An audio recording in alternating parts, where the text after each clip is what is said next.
earthquake is shaking the foundations of the Bangai Islands. 93 million miles away, Mars, Mercury, Venus, Jupiter, Saturn, the Moon, and the Sun all conjoin in a rare astronomical event.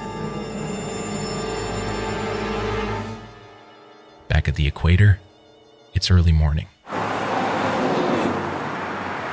A student presents an idea for his senior thesis. He says the internet has become too costly for the average person. His solution? He can create a program that would retrieve the account logins of other individuals, hijack their internet. Obviously, he wouldn't release the bug, he just wants to show he can do it before graduation. The dean's response?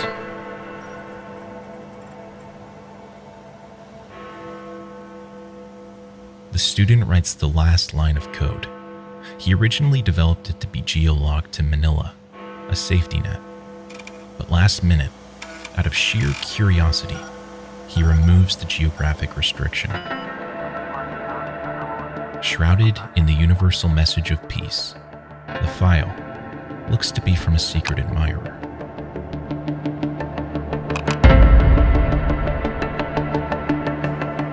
Once opened, the full file extension reveals itself. This is a Visual Basic script. It uses an exploit in early computer systems that allowed it to run system code simply by being opened. The top two files are sent to the Windows system folder, where they wait. The bottom one is sent to the Windows directory, where it creates its own key in the local machine registry.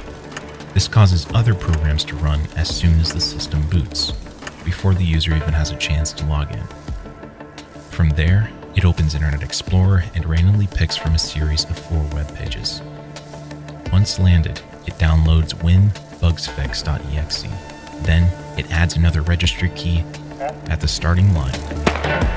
It gathers the system login, password, IP address, and remote access information, packages it up neatly, and sends it to mailme@super.net.ph. After the details are sent, the worm searches for files containing extensions like .js or .css. It overwrites them with the file extension. It does the same for JPEGs and MP3s, rendering them completely unretrievable. Once the damage is done, the worm enters Outlook, scans for emails, then sends itself using the originator's email address. Destruction is now spreading through a message of peace and love. You are watching Disrupt TV.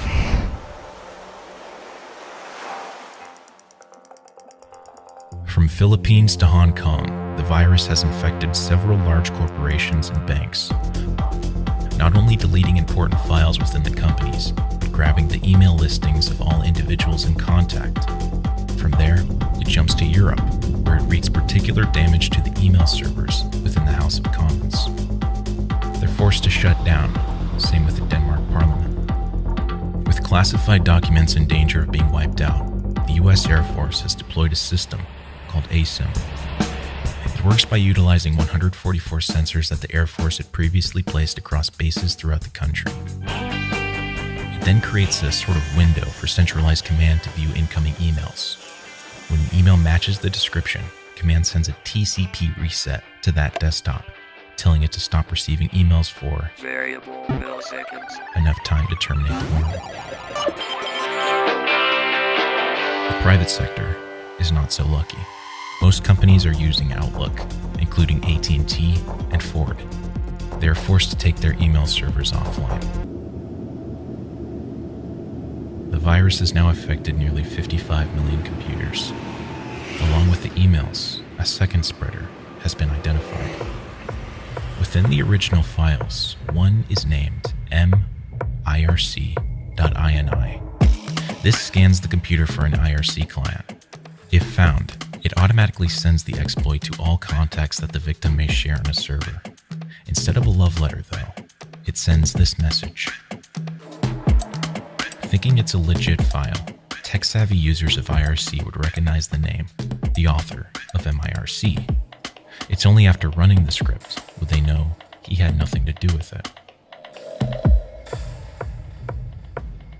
Security analysts are scanning the virus, looking for clues as to the origin. They find that a component within closely resembles a password cracker named that was discovered 4 months earlier. They find within it signed names and resumes, an entry that says, in the resume portion is an extended list of first and last names, along with a group title. This traces back to an after-school club at a computer college in the Philippines. An apartment is raided. Inside is a man, a woman, and an empty desk with a dusty outline of a Gateway Performance 1500. The man, now identified as Romo Ramones, is the boyfriend of Irene de Guzman, who is the older sister of a student from the college. The student's name just so happens to be on the list.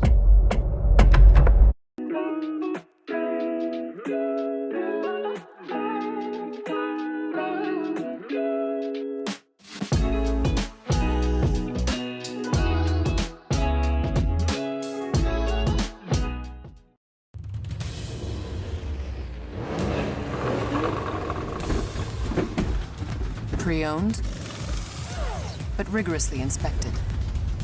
For the race called life. Cadillac certified pre-owned vehicles. Get 2.9% APR for 60 months on all certified pre-owned Cadillac models. Visit Tom Kelly Cadillac for this attractive offer.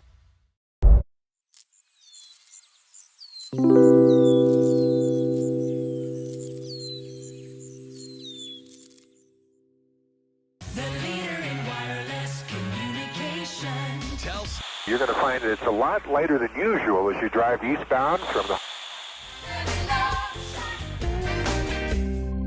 That was Love Shack by the B-52s. You're listening to 102.7 KISS FM. Folks, it's a sunny 75.5 degrees in Los Angeles, and today isn't just any old Friday, folks. You know what I'm talking about. It's Win a Porsche Friday.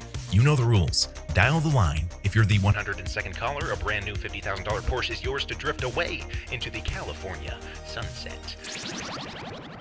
As soon as Kiss by Prince begins playing, those lines are open. Get your thumbs ready. 3, 2, 1, let's roll.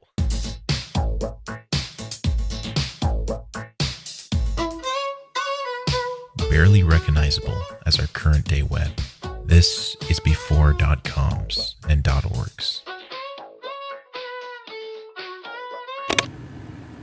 Pseudonym has just come across a telephone number for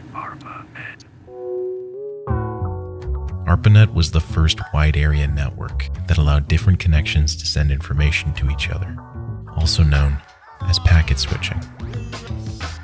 He tries connecting to the number through his home modem. Sure enough, he's gained access to the University of California, Berkeley. Diving further, he discovers there's potential government documents hidden behind a password. He tries guessing. He tries UCB. Over the next few weeks, Dante continues logging in.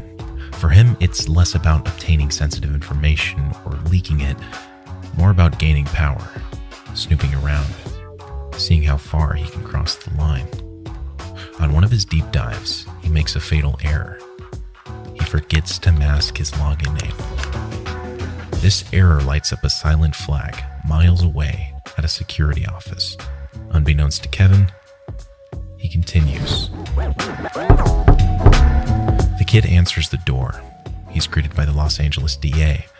They seize his computer, but since he's underage, he isn't charged.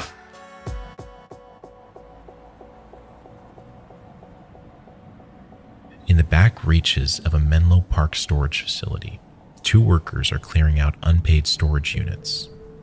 It's a routine job. Break open the lock, clear out the belongings, auction off what they can.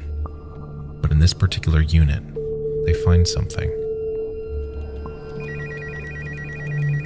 The Stanford Research Institute one of the centers impacted by the previous escapades reaches out to Kevin, proposing that he works for them, securing their network.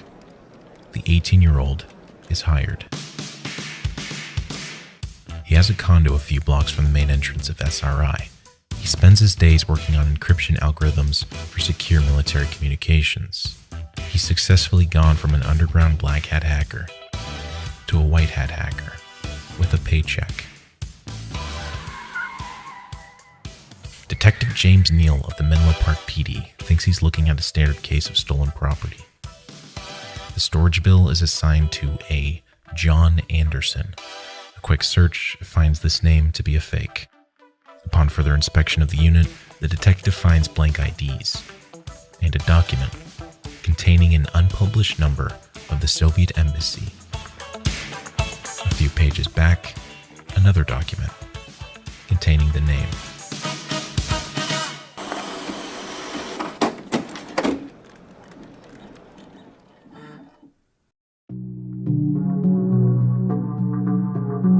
The National Bureau of Investigation issues a mandatory court appearance for two students, Onel de Guzman, who originally proposed the thesis, and Michael Buen, who is suspected to have helped write the structure of the worm. They are nowhere to be found. The worm continues its spread, though the effects are beginning to weaken. A press conference is called.